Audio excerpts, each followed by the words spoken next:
Born on the island of Martinique during French colonial rule, Frantz Fanon, 1925 to 1961, emerged as a pivotal figure in Black Atlantic theory amidst the anti-colonial liberation movements of his time.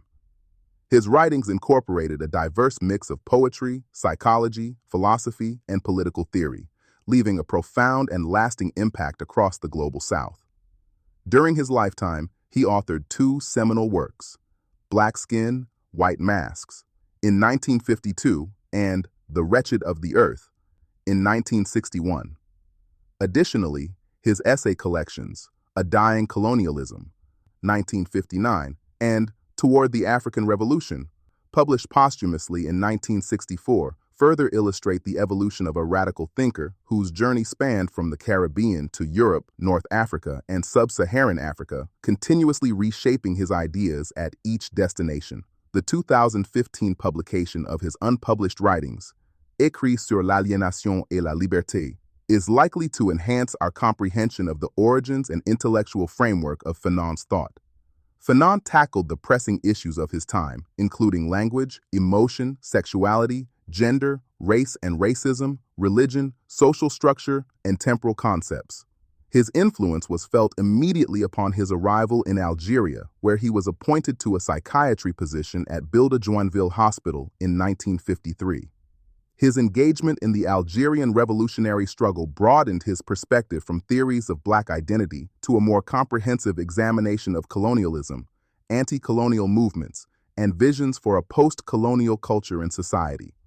Fanon contributed to academic journals and revolutionary newspapers, articulating his radical vision of anti-colonial resistance and decolonization for various audiences and regions, whether as an emerging scholar in Paris, a member of the Algerian National Liberation Front, FLN, ambassador to Ghana for the Algerian Provisional Government, or as an active participant in conferences throughout Africa. Frantz Fanon did not just write about the world. He cracked it open. He held colonialism in his hands like a surgeon confronting a malignant tumor, naming it, exposing it, refusing to lie about its nature. He was not interested in comforting the oppressed. He was interested in liberating them. Frantz Fanon was a psychiatrist, a revolutionary, a soldier of the FLN, a philosopher of human liberation, a writer whose words reshaped continents. His books, Black Skin, White Masks, and The Wretched of the Earth, remain among the most dangerous texts ever written against empire. Dangerous, because they tell the truth. And truth, under colonialism, is always a threat. This week, on the anniversary of his death, we dedicate all our content to the man who believed that liberation is not just political. It is psychological, cultural, spiritual, and global. Frantz Fanon was born in Martinique in 1925, but he was shaped by the fire of the world. At 18, he fought Nazis in World War II. At 27, he confronted French colonial racism in France. At 31, he became chief psychiatrist in Algeria. And at 36, he joined the Algerian Revolution openly, rejecting the role of neutral intellectual. He chose the battlefield over the classroom. Fanon always insisted, colonialism is violence. Therefore, decolonization cannot be a polite conversation. His ideas terrified empire, so they tried to silence him. After being diagnosed with leukemia and undergoing a brief battle with the illness, Fanon was transported to Bethesda, Maryland, arranged by the U.S. Central Intelligence Agency, for treatment, where he passed away at the National Institute for Health facility on December 6, 1961. Why Fanon matters in 2025? Because oppression has changed form, but not intention. Because psychological colonization is alive in our schools, our borders, our screens, and our languages. Because the global South still bleeds from the same wounds Fanon diagnosed in the 1950s. Because Palestine, Congo, Haiti, Sudan, the world still produces the wretched of the earth. Because young people today are rediscovering Fanon's voice like a prophecy. Because identity, resistance, and liberation remain incomplete. Fanon is not history. Fanon is a mirror. What we'll explore this week? This week we dive into Black Skin, White Masks, the psychology of racism, the wretched of the earth, violence, liberation, Nation building, Fanon, the psychiatrist. Trauma under war, Fanon, the revolutionary. His role in the Algerian FLN. His death, legacy, and global impact. Each video connects Fanon's thought to today's struggles because Fanon did not write for the past. He wrote for those fighting today. Fanon once said, "Each generation must discover its mission, fulfill it, or betray it." This week, we look at his mission and what it means for our own. May his fire sharpen our vision, deepen our courage, and remind us that no empire is eternal. Before we dive deeper, a quick reminder: if this kind of work resonates with you, if you believe that history is a weapon and that remembering is a form of resistance, please take a moment to like this video, subscribe to the channel, and share it with someone who carries the same hunger for truth. Your support helps this knowledge travel further, reach new minds, and continue the work of reclaiming our story.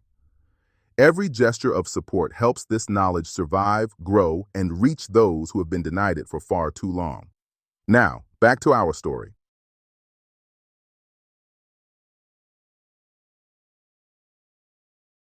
Before liberation comes consciousness. Before resistance comes recognition. Before the body breaks its chains, the mind must confront its ghosts.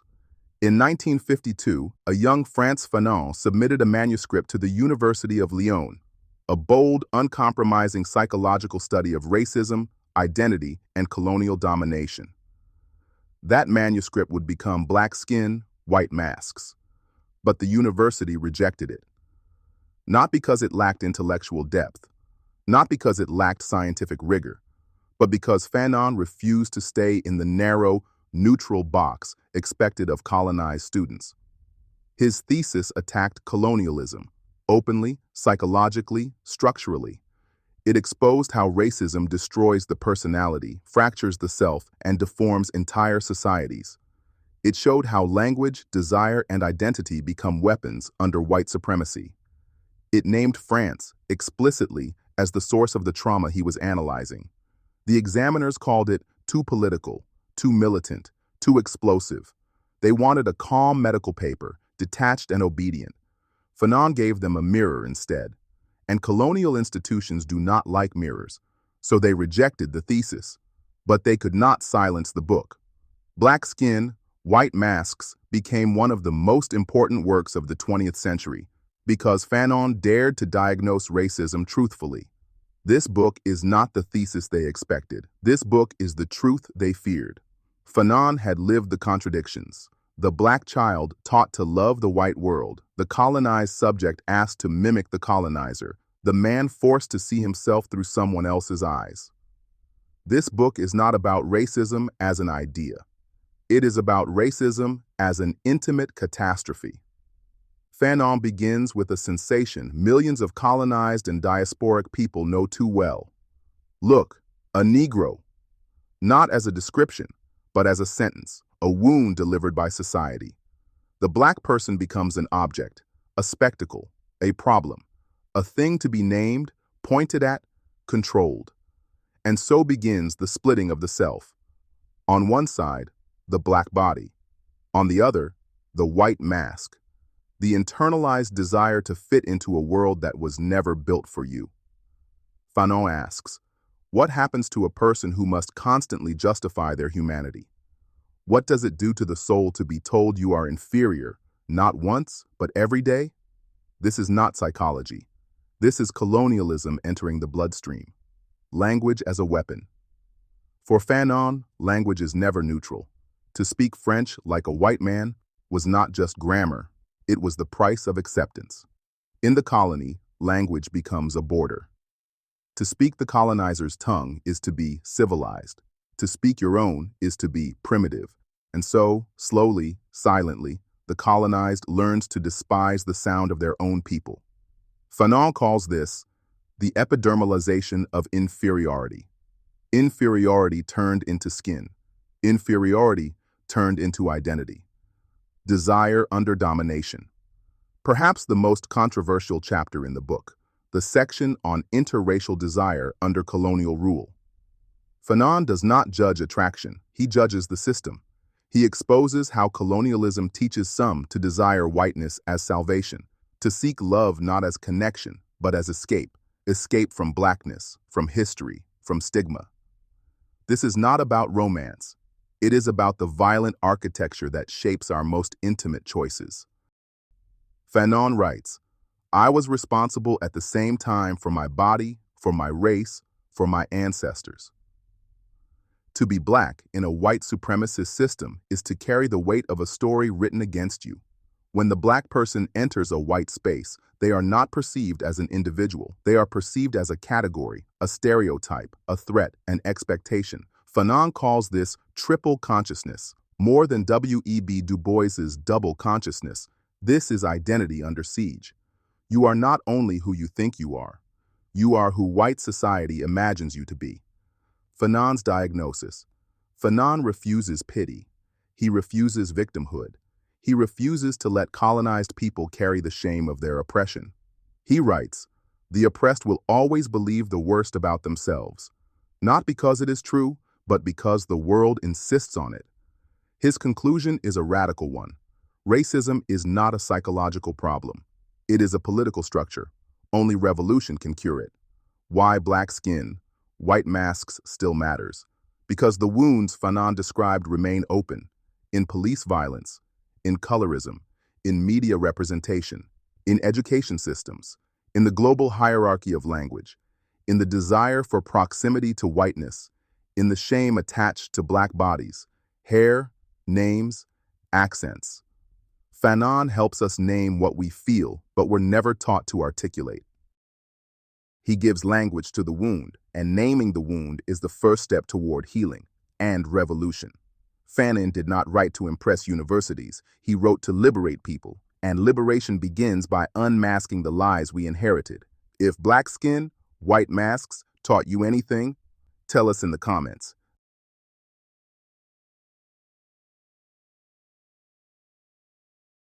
Colonialism does not begin with dialogue. It begins with a gun, a border, a theft, a scream. It redraws land with blood. It restructures society through domination. It enters the earth and the mind with the same brutality. And so, in 1961, in the final year of his life, Frantz Fanon wrote the book that France tried to ban, the CIA monitored, and liberation movements memorized, The Wretched of the Earth. Not a book, a detonator. Colonialism is violence. Fanon starts with a truth no colonizer ever admits. Colonialism is not a misunderstanding. It is not a clash of cultures. It is not a failure of communication. It is violence, structured, calculated, permanent. The colonized subject does not meet the colonizer as an equal. They meet them as an object, a forced laborer, a body to discipline, a voice to silence. Fanon describes the colonial world as divided in two: the zone of the colonizer, paved, protected, white; the zone of the colonized, policed, starved, surveilled. To maintain this order, the colonizer must endlessly reproduce violence. Checkpoints, checkpoints, checkpoints, raids, prisons, psychological humiliation, economic strangulation. If colonialism is created by violence, then only violence, political, organized, collective, can dismantle it. This is Fanon's most controversial idea, not because it is extreme, but because it is true. The meaning of violence. Fanon is not romantic. He does not glorify bloodshed. He is a doctor. He knows the cost of death. But he insists, counter-violence is the colonized reclaiming their agency through action. For Fanon, revolutionary violence is not chaos. It is therapy. It is the colonized person recovering the belief, I am capable. I am human. My life does not belong to the empire. Violence in this sense is the destruction of psychological submission. The colonized does not fight simply to kill the colonizer. They fight to kill fear. Psychological liberation. Before gunfire, there is clarity. Before revolt, there is rupture. Fanon witnessed this firsthand as a psychiatrist in Algeria. The colonized patient suffers from chronic fear, self-hatred, identity fragmentation, internalized inferiority, silence. Revolt breaks the silence. It reorganizes the self. The man who said nothing now speaks. The woman who feared soldiers now commands fighters. The child who felt inferior now carries the revolutionary message. Violence is not just physical, it is psychological rebirth. The betrayal of the national bourgeoisie. After addressing liberation, Fanon turns to what comes next. Independence is not the end of colonialism, it is the beginning of a new struggle. Fanon warns of a class that will rise after independence. The national bourgeoisie, the elite educated by the colonizer, the reasonable ones, the ones who imitate Europe more than they serve their people. He predicts, with painful accuracy, new dictatorships, corruption, stolen wealth, foreign dependency, neo-colonialism disguised as cooperation, the suffocation of revolutionary voices. Fanon writes, "The national bourgeoisie is incapable of great ideas. Their ambition is to replace the colonizer, not to transform society." This prediction unfolded across Africa, and still unfolds today. Fanon is not only the philosopher of violence, he is the philosopher of rebirth. He writes of a new humanism, a world liberated from the colonial worldview, a world where identity is not hierarchy, a world where suffering is not racialized, a world where the earth belongs to those who labor it. This new humanity is not gifted, it is built. Fanon insists, we must invent the future, not repeat the past, not mimic Europe, not cling to the colonizer's morality. Decolonization is not an event, it is a project. Why the Wretched of the Earth still matters today?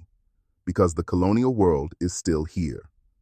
In Palestine, Congo, Haiti, Sudan, the Sahel, indigenous territories, Western prison systems, borders and surveillance regimes, resource extraction, police violence, IMF restructuring, global racism. Fanon's warnings were not predictions, they were diagnoses, and the disease continues. In 2025, The Wretched of the Earth is not a historical text, it is an emergency document. Fanon wrote this book knowing he was dying. He wrote it as a final message to the oppressed of the world: resist, organize, liberate, reinvent.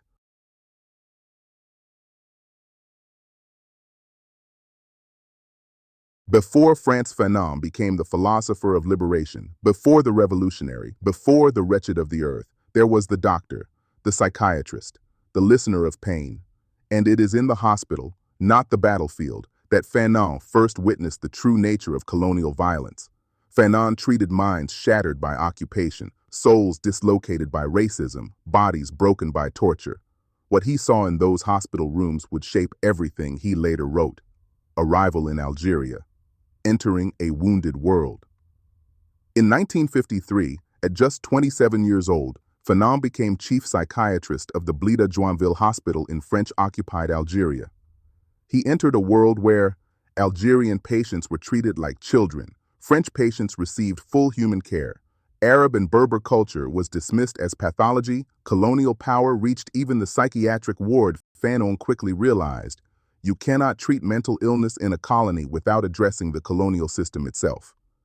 You cannot heal a wound if the knife is still in the body. Colonial trauma is not an individual illness. Fanon rejected the Western idea that trauma is a private, personal disorder. Through hundreds of clinical cases, he showed, colonialism produces trauma systematically, not by accident, but by design. He wrote of patients who developed nightmares after interrogations, lost speech after witnessing executions, became severely depressed from forced labor, lived with chronic fear of raids and checkpoints, internalized inferiority through daily racism. Fanon concluded, the colonial system is a machine for producing mental illness. It humiliates, dehumanizes, disorients, and fractures the psyche. Therefore, colonialism itself is the pathology, the psychology of torture. Perhaps the darkest part of Fanon's psychiatric work is his analysis of torture. He treated men electrocuted, women beaten prisoners, hung upside down, civilians forced to watch family members tortured. Fanon documented how torture aims to break more than bones. Its true purpose is psychological destruction. It seeks to dismantle identity, create hopelessness, erase dignity, crush resistance, destroy the belief in liberation. But Fanon saw something the colonizer did not expect. Even the most brutal torture could not kill the dream of freedom. In many cases, torture produced the opposite of submission. It produced the will to fight. The oppressor is also sick. Fanon made a controversial, groundbreaking claim. Colonial violence damages the colonizer's mind as well. He treated French policemen and soldiers suffering from guilt, nightmares, sexual dysfunction, paranoia, alcoholism, suicidal tendencies. Their symptoms were not the same as the colonized, but they were symptoms of a diseased social order. Colonial violence intoxicates the oppressor. It corrupts empathy, warps morality, and creates dependency on domination. Fanon saw clearly, no one leaves a colonial system healthy. Fanon's psychiatric innovations. Fanon did not simply observe. He transformed the hospital. He implemented sociotherapy, group healing through collective action, cultural therapy, incorporating music, community, and rituals, open-door policies, ending prison-like practices, activist psychiatry, linking healing to liberation, political diagnosis, identifying racism as a structural cause of illness. He built spaces where Algerian patients could recover dignity and agency. He replaced silence with community, fear with belonging. For Fanon, mental health is impossible without freedom, when healing becomes revolution. In 1956, Fanon resigned from his post. His letter is one of the most powerful documents in medical history. He wrote, "If psychiatry is to be a science of the human mind, then it must be committed to the liberation of the human being." He concluded that he could no longer heal patients while the colonial system continued to break them, so he joined the Algerian Revolution. The doctor became a revolutionary because he understood that liberation is the greatest therapy. Why Fanon the psychiatrist matters today. Because the wounds he diagnosed are still with us. Racial trauma, police violence, detention centers, generational PTSD, internalized inferiority, gendered colonial violence, migration trauma, because mental health cannot be separated from oppression, because trauma is political, because freedom is therapeutic. Fanon teaches us that, to heal the mind, we must transform the world. Fanon did not limit healing to the clinic. He carried it into the struggle for liberation.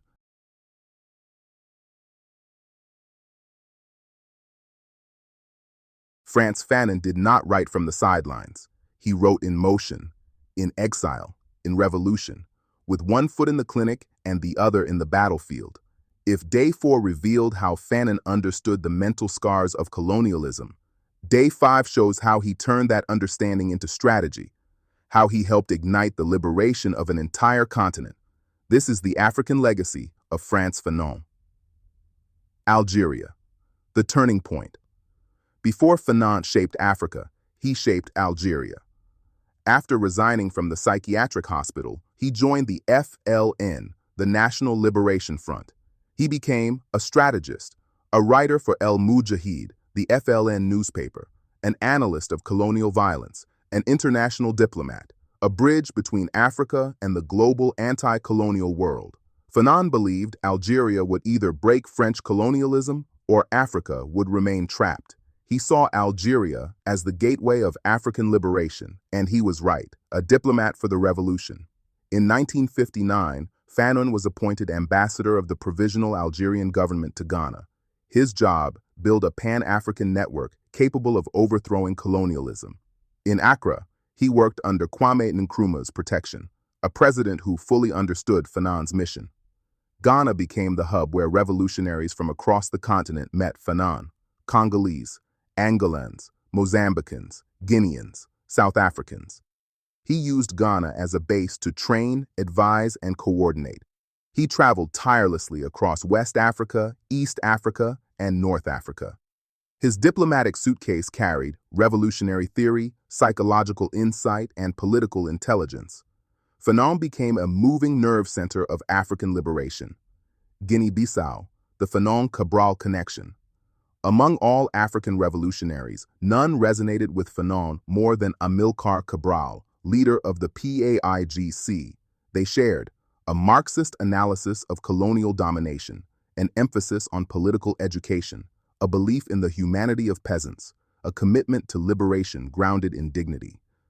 Cabral read Fanon deeply. Many of his ideas, class suicide, political consciousness, cultural resistance, echo Fanon's influence.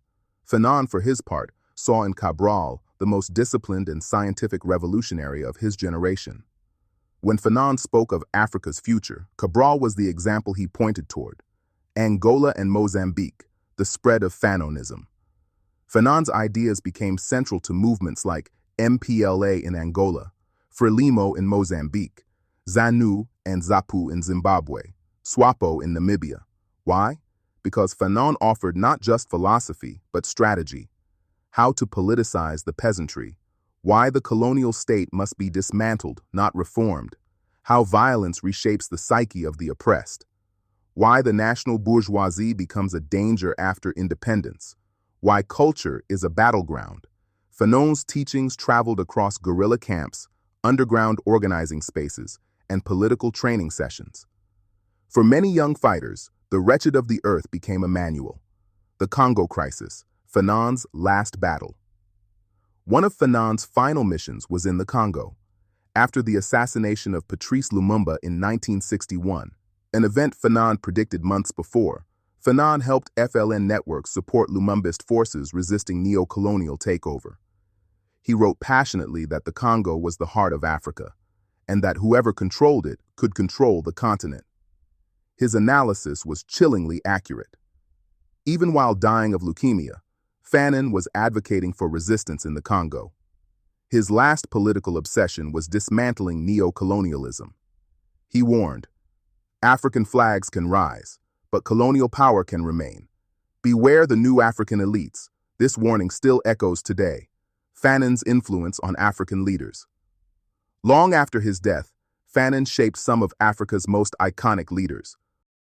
Samora Machel, Kwame Nkrumah, Steve Biko, Nelson Mandela, Chris Hani, Agostinho Neto, Robert Sobukwe.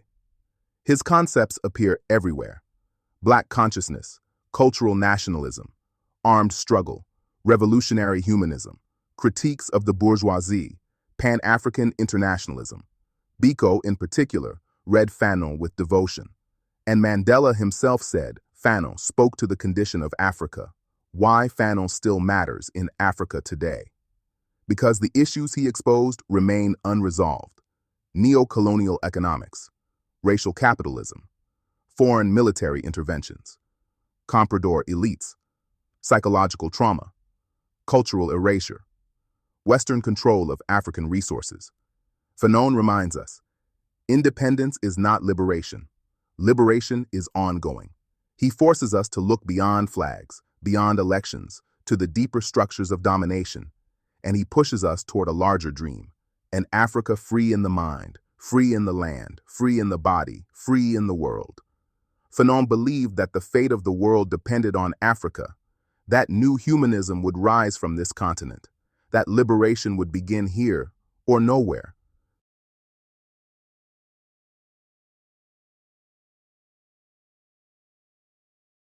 On December 6, 1961, in a hospital bed in Bethesda, Maryland, far from Martinique, far from Algeria, far from the African continent he fought for, Frantz Fanon took his last breath. He was only 36 years old, but in those 36 years, he shook the world. This is the story of his final days and of the legacy that refuses to die. The illness, Fanon's final struggle. In late 1960, Fanon began experiencing violent fatigue, fever, and bone pain. He was diagnosed with acute leukemia, a death sentence at the time. But Fanon refused to slow down.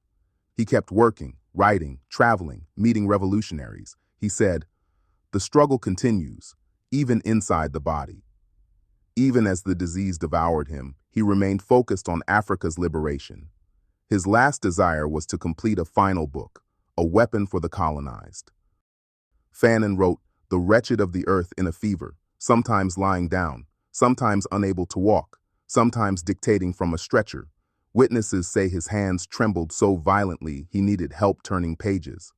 But his mind was sharper than ever. He wrote about revolutionary violence, about national consciousness, about the betrayal of African elites, about the global system of exploitation, about how decolonization must transform both society and the psyche. When he finished the manuscript, he said to his publisher, "Here is my last gift to the world." He knew he was dying. He wrote for those who would continue the fight. The U.S. Connection. Why Fanon died in America. Few people know this story. The FLN secretly sent Fanon to the United States in 1961 for treatment at a specialist facility in Washington, D.C. Why? Because the Algerian Revolution needed him alive. The U.S., ironically, allowed his entry because Washington also wanted insights into Algeria's future. Fanon knew this was political. He knew he was a bargaining chip, but he went anyway, not for himself, but for the movement. He died shortly after arrival, but the FLN ensured his body returned to Africa to rest in a liberated land. The funeral in Algeria, a revolutionary farewell. When Fanon's coffin arrived in Tunis, members of the FLN carried it with military honors. He was buried in Ain Kerma, in a region controlled by the Algerian resistance. His grave faces the Algerian mountains, the land he fought for until the end. To many Algerians, Fanon was not foreign. He was family, a brother in struggle, a revolutionary who chose their fight as his own. The shockwave, Africa, the Caribbean, and the world react. The news of his death spread rapidly. In Martinique, his birthplace, students marched through the streets. In Ghana, Kwame Nkrumah declared Fanon one of the greatest revolutionary thinkers of the 20th century. In Guinea-Bissau, Amilcar Cabral mourned him as a guiding light of the African Revolution.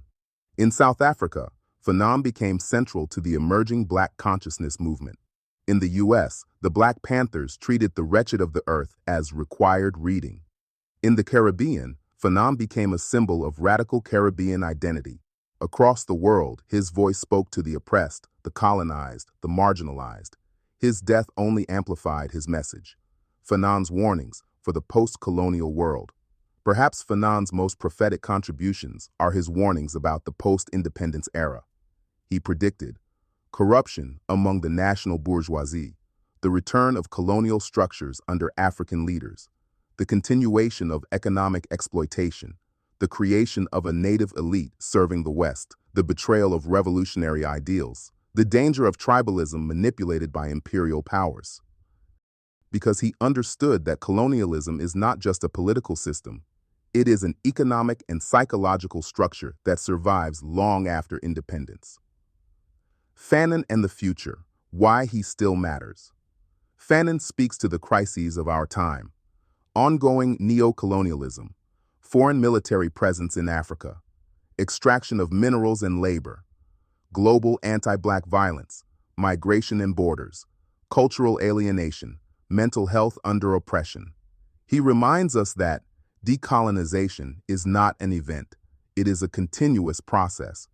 He challenges us to build new systems, not repaint old ones, transform institutions, not simply inherit them, imagine freedom beyond the nation-state, redefine what it means to be human. His entire life was an invitation to dismantle domination wherever it appears. The torch passes to us. Fanon once wrote, "Each generation must discover its mission, fulfill it or betray it." He fulfilled his, and now we inherit the unfinished work. Fanon is gone. But the world he dreamed of, a world without exploitation, without racism, without domination, is still possible. His death was not the end. It was the beginning of a global conversation that still demands answers. Tell us in the comments, how does Fanon speak to your own life, your own community, your own struggle? If this episode moved you, challenged you, or taught you something new, we invite you to like, share, and subscribe so this work can grow and reach others. Knowledge becomes power only when it circulates, and together we can build a community that refuses silence, forgetfulness, and distortion. Thank you for watching, and see you in the next video.